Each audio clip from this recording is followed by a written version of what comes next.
안녕하세요. 사연을 부탁해입니다. 오늘의 사연을 소개하겠습니다. 결혼을 앞둔 어느 날 집에 들어서자마자 고모가 울분을 토해냈습니다. 작은 오빠, 그게 정말이야? 그게 무슨 소리야? 내가 조금 전에 큰새언니한테 서윤이 결혼식 때 어떻게 할 거냐고 물어봤거든? 근데 큰새언니가 이상한 소리를 하더라고. 그러니까 서윤이 결혼식 날 큰오빠네는 못 올 것 같다던데 이게 무슨 소리냔 말이야. 고모가 잔뜩 흥분한 채 방방 뛰다시피 했습니다. 그 말에 아빠가 아무 감흥도 없다는 듯이 대답을 했고요. 나도 들어서 알고 있어. 근데 그게 뭐라고 호들갑을 떨어대고 있어. 뭐? 들었단 말이야? 근데 아무 말도 안 했단 말이야? 말할 게 뭐가 있어. 오기 싫다는데 억지로 끌고 오기라도 하란 말이야. 우리 딸 결혼하는데 축하해주고 싶은 사람만 오면 되는 거지. 그게 뭐가 대수라고 그러고 있어. 어쩜 두 인간들이 하는 짓이 그리도 똑같은 건지 진짜 대단하네. 정말 기가 막혔던 모양으로 고모가 흥분을 가라앉히지 못한 채 말을 했는데요. 우리 큰아빠와 큰엄마는 정말 대단한 사람들이었거든요. 그러니까 사촌오빠가 몇 년 전에 결혼을 했는데 그때 당시 사업이 어려워 힘들어하고 있던 아빠에게 축의금을 억지로 빼앗아가다시피 했으니까요. 제가 듣기로는 축의금 금액까지 정해주며 적어도 300만 원 정도는 내야 하지 않겠냐며 어찌나 닥달을 하던지 아빠가 울며 겨자 먹기로 축의금을 냈다고 들었습니다. 축의금을 내던 아빠에게 엄마가 불만을 토로하기도 했는데요. 진짜 해도 너무한 거 아니야? 어떻게 된 게 장남이란 사람이 허구한 날 동생들한테 돈을 못 뜯어가서 난리냔 말이야. 축의금은 나중에 돌려받는 거니까 그냥 주고 말자. 우리 자식들 결혼할 때 돌려줄 거 아니야. 아주버님이랑 형님이 그동안 한 걸 보고도 그런 말이 나와? 라며 엄마가 아빠를 노려보고 있었는데요. 그도 그럴 수밖에 없었던 것이 큰아빠 부부는 할머니 할아버지 살아생전에 두 분 재산을 모조리 가져갔음에도 나 몰라라 했거든요.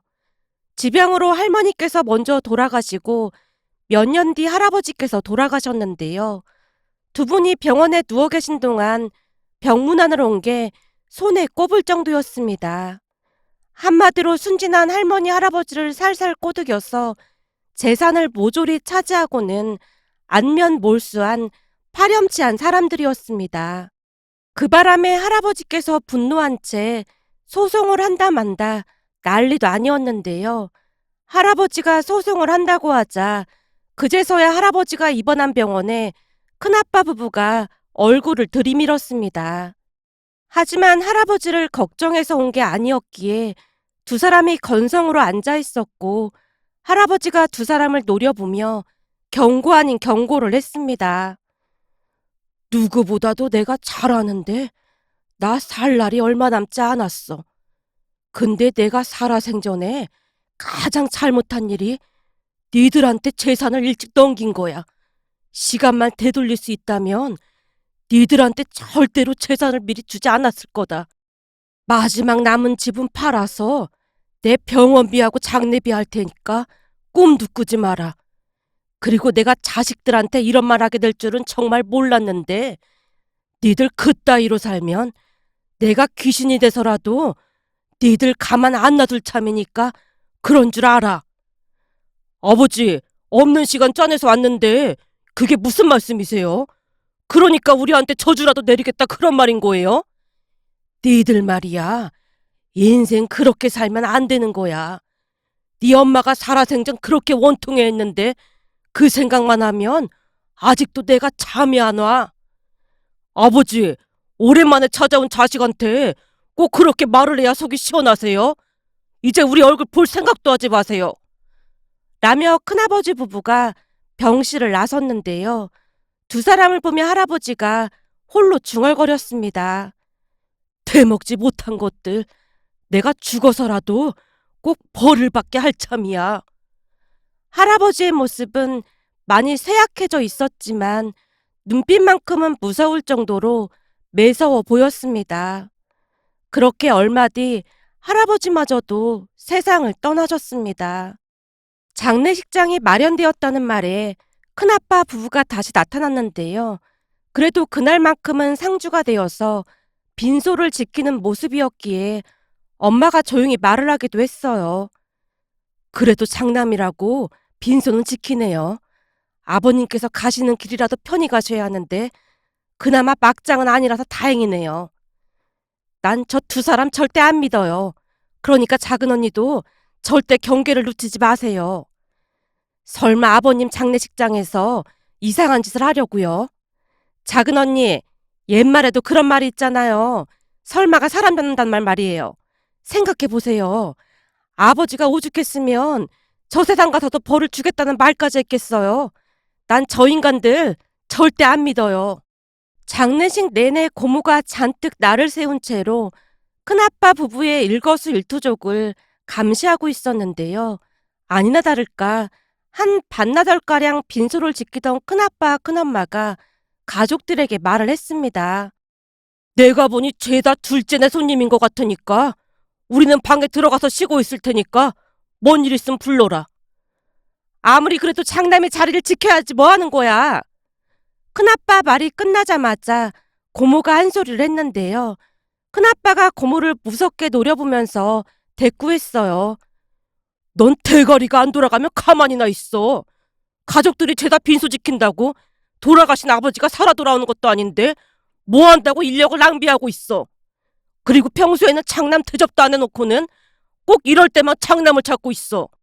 암튼 우린 들어가서 자고 있을 테니까 급하면 깨워. 가족 모두가 두 사람을 노려보다시피 했지만 아랑곳하지 않고 두 사람이 방으로 들어가는 모습이었습니다.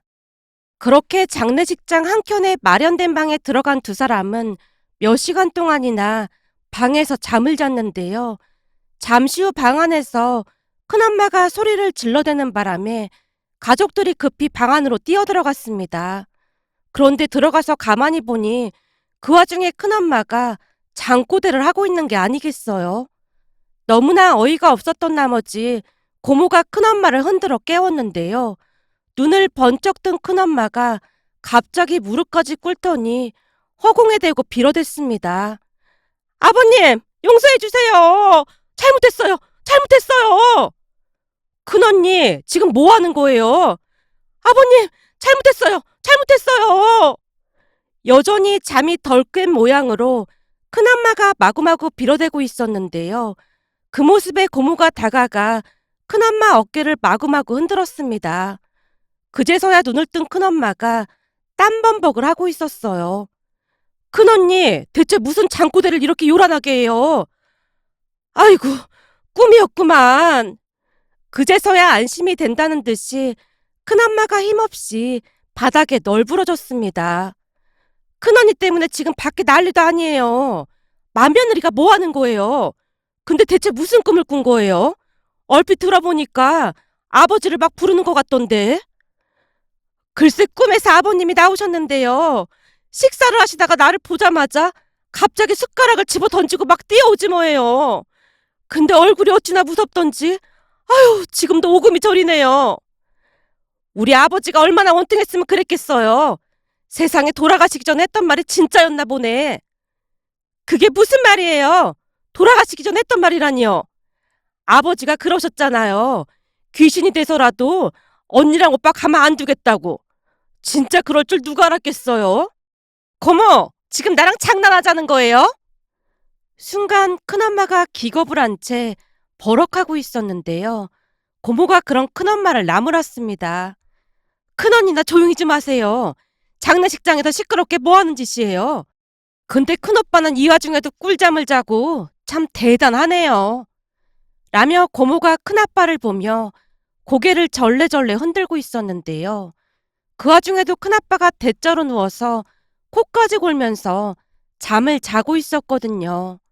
그 뒤에도 큰엄마의 표정이 내내 좋지가 않았습니다. 할아버지의 영정사진을 똑바로 마주하지 못한 채 피하기 바빠 보였으니까요. 하지만 큰엄마와 큰아빠는 끝까지 장례식장을 지키긴 했습니다. 그 모습에 고모가 찝찝하다는 표정으로 물었어요. 작은 언니, 아무리 생각해봐도 저 두 사람 이상하지 않아요? 뭐가 이상하다는 말이에요? 그렇잖아요. 큰언니는 아버지 영정사진도 똑바로 못 쳐다보고 있고, 큰오빠는 내내 쪽방에서 잠이나 자면서도 장례식장을 떠나진 않잖아요. 그래도 장남인데 그 정도는 하는 거겠죠. 장남이요? 그동안 한 짓을 생각해봐요. 장남은 뭔 놈의 장남이에요. 오죽했으면 아버지가 아들 부부한테 악담을 하고 가셨을까요? 그런 고모 생각에는 뭐가 이상하다는 건데요. 그러니까 우리가 생각 못하고 있는 뭔가 다른 이유가 있을 거다 그 말인 거죠. 글쎄요. 아직까지는 잘 모르겠는데 그럼 무슨 생각인 걸까요? 엄마와 고모가 큰엄마를 눈으로 쫓으며 심각하게 대화를 하고 있었습니다. 하지만 가족들 모두 장례식장에 오신 조문객으로 인해 분주했기에 더 이상 깊게 생각할 시간이 없었어요. 그런데 장례식이 끝나고 나서야 큰아빠 부부가 장례식장에 남았던 이유를 알게 되었습니다. 이런 창피한 일을 제 입으로 떠들고 다니기가 많이 씁쓸하기만 한데요.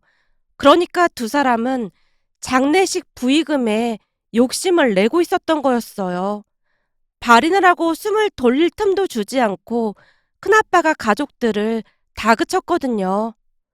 시간 없으니까 부의금 얼마 들어왔는지 확인 좀 해봐라. 부의금이라니? 다들 알면서 그걸 왜 물어? 장례식 부의금 들어왔을 거 아니야. 그거 나눠 가져야 할 거 아니야. 아니지.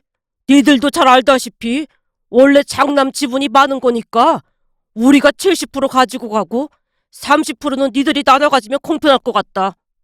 뭐? 어떻게 이 상황에 그런 말을 할 수가 있어? 큰오빠 진짜 너무한 거 아니야? 그리고 누가 봐도 작은오빠 지인들이 훨씬 많이 왔는데 큰오빠가 70%를 가지고 간다는 게 말이나 되는 소리야? 맞아요. 이번에는 저도 고모 말이 맞다고 생각해요. 아주버니랑 형님 손님은 몇 명 되지도 않았는데 그렇게 말씀하시면 안 되는 거죠. 거기다 그동안 병원비도 고모랑 우리가 다 냈는데 그렇게는 못하겠네요. 그동안은 꾹꾹 눌러 참기만 했던 엄마도 그날만큼은 목소리를 높이고 있었습니다. 그 바람에 큰아빠 부부의 얼굴이 말이 아니었는데요. 뭐 씹은 듯한 그런 표정이었다고 해야 할까요?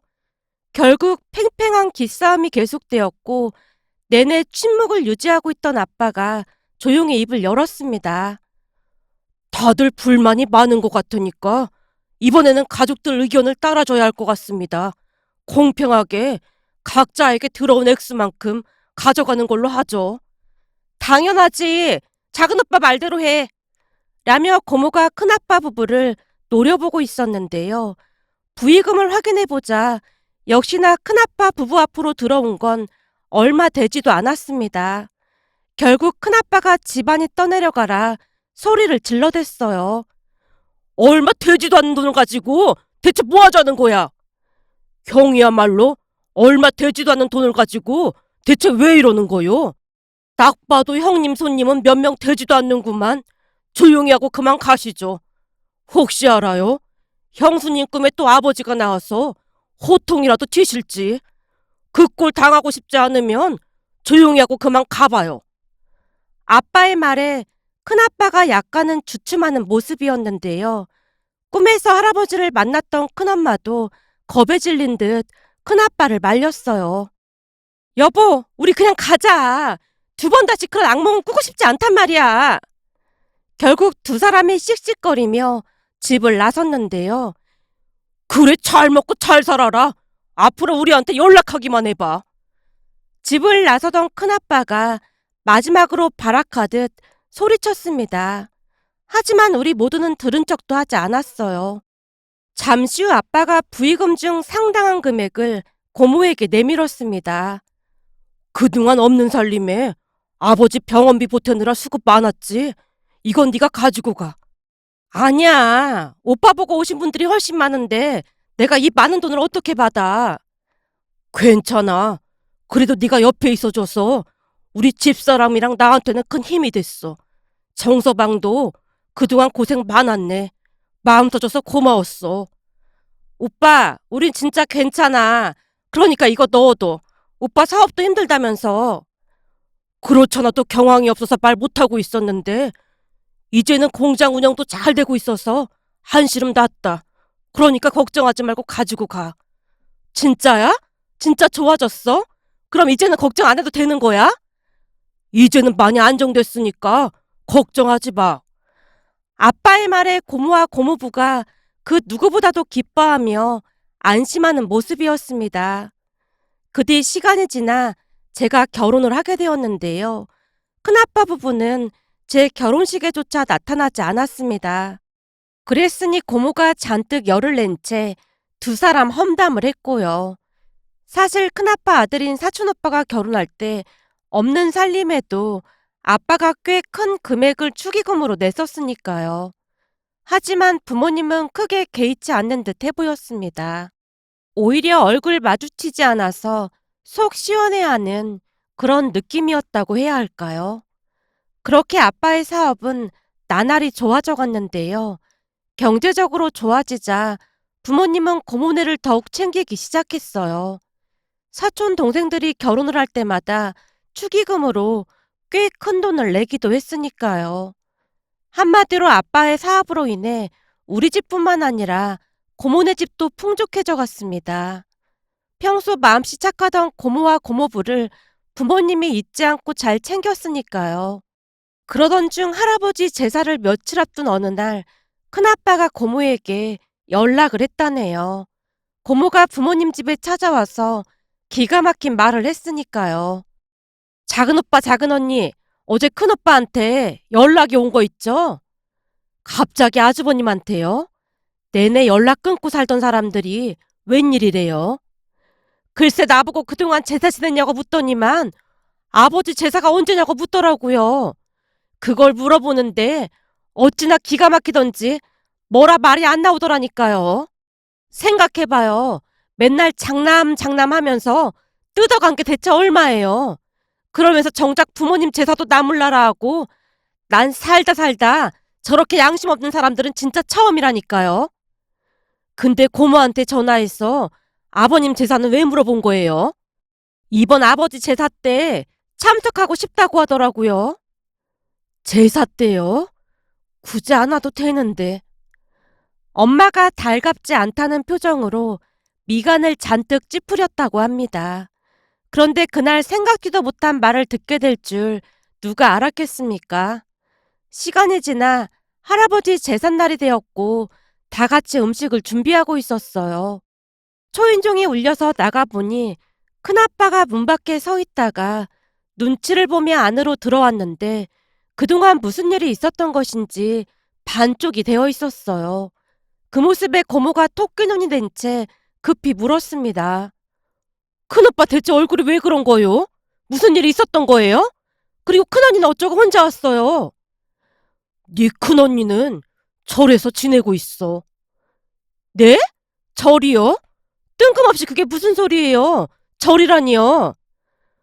말하자면 긴데 우선 앉아서 얘기하자. 재수씨, 제가 점심도 제대로 못 먹어서 그러는데 밥 좀 주실래요? 큰아빠가 손으로 배를 움켜잡더니 어렵게 말을 했습니다. 그 말에 가족들이 영문을 모르겠다는 듯이 마주보고 서 있다가는 얼떨결에 음식을 차려서 큰아빠 앞에 놓아줬는데요.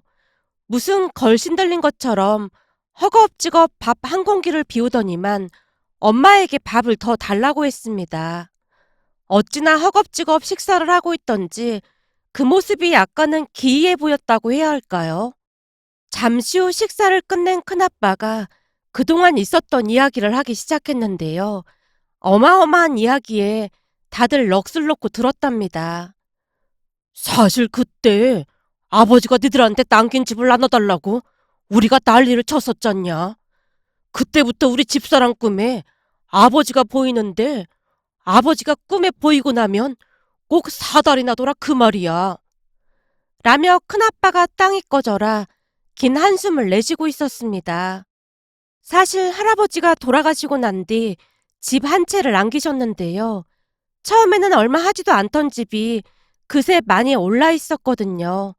큰아빠 부부는 그것마저도 유심히 지켜보고 있었던 모양으로 집값이 오르자마자 아빠를 찾아와서는 유류분 소송을 한다만다 난리도 아니었고요.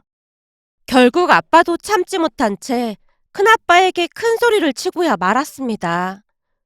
형이 조금이라도 양심이 있다면 이러면 안 되는 거 아니에요? 어떻게 그 집마저 달라고 할 수가 있어요? 내가 장남인데 왜 말을 못해? 당연히 장남이 가져가야지. 형이 이럴 줄 알고 아버지가 손주인 우리 아들한테 증여했으니까 꿈도 꾸지 마세요. 증여? 개뿔 증여는 뭔 놈의 증여야? 다 필요 없고 난 유리분 청구 소송할 테니까 그런 줄 알아. 변호사 상담이나 받고 와서 그런 소리를 해요. 손자한테 증여한 건 유류분 청구도 안 되거든요. 소송 비용 날리고 싶으면 마음대로 하던지요. 라며 아빠가 큰아빠 부부를 내쫓고는 전화번호를 차단하는 모습이었습니다. 하지만 그 뒤에도 큰아빠 부부가 수시로 집을 팔아서 나눠달라고 난리도 아니었지만 아빠도 절대 지지 않고 맞서 싸웠습니다. 사실 그 집을 팔아서 대부분의 돈을 고모에게 준 상황이었으니까요. 그 사실을 알리 없던 큰아빠가 허구한 날 소송을 한다 만다 난리도 아니었고요. 잠시 말을 끊고 허공만 응시하고 있던 큰아빠가 다시 말을 꺼냈습니다. 사실 그때부터 네 형수 꿈에 아버지가 보였는데 되는 일이 하나도 없더라 그 말이야. 네 형수는 두통을 달고 살면서 뼈 마디마디가 쑤시고 아파서 병원을 찾아갔는데 병원에서는 아무 이상도 없다고 하고 아들 며느리는 결혼한 지 한참 됐는데도 손주 소식이 없어서 병원에 가서 검사를 해봤더니 우리 아들한테 문제가 있어서 불임이라고 하질 않나. 뭐? 주영이한테 문제가 있단 말이야? 고모가 깜짝 놀란 표정으로 물었어요. 그렇다고 하더라고. 나 참 우리 집안에 이런 일이 처음인데 뭔 일인지 모르겠다. 근데 그것뿐만이 아니야. 내가 회사 그만두고 소일거리 하고 있었는데 내 친구 중 한 명이 셀프 빨래방 이야기를 꺼내더라고. 빨래방이라는 게 자면서도 돈이 들어오는 그런 사업이라나 뭐래나. 그래서 퇴직금 끌어다가 빨래방을 차렸는데 사업도 해본 사람이 하는 거라고 우리 동네 아파트 근처에 차렸거든. 한동안 말을 하던 큰아빠가 목이 타는 듯 잠시 물을 한 모금 마시더니 다시 말을 이어갔어요. 근데 이게 아파트 단지에 차리면 안 되는 거더라고. 알고 보니 작은 빌라나 자취하는 학생들이 많은 그런 곳에 차려야 하는 건데 아파트에 사는 사람들은 다들 자기 집에서 세탁기며 건조기까지 사용하고 있으니 내내 장사도 잘 안 되고 적자의 빚이 눈덩이처럼 불어났는데 그나마도 전기합선으로 불이 나서 쫄딱 망해서 지금은 신용불량자까지 됐지 뭐냐. 뭐? 불? 신용불량자? 어떻게 그런 일이 있을 수가 있어? 내 말이 그 말이야.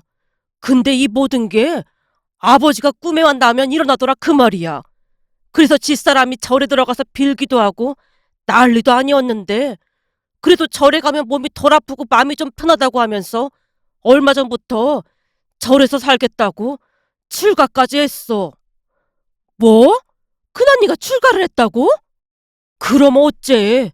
온몸이 아파서 살 수가 없다고 하는데 병원에서는 원인을 알 수가 없다고 하니 도망치듯 절로 들어갔어.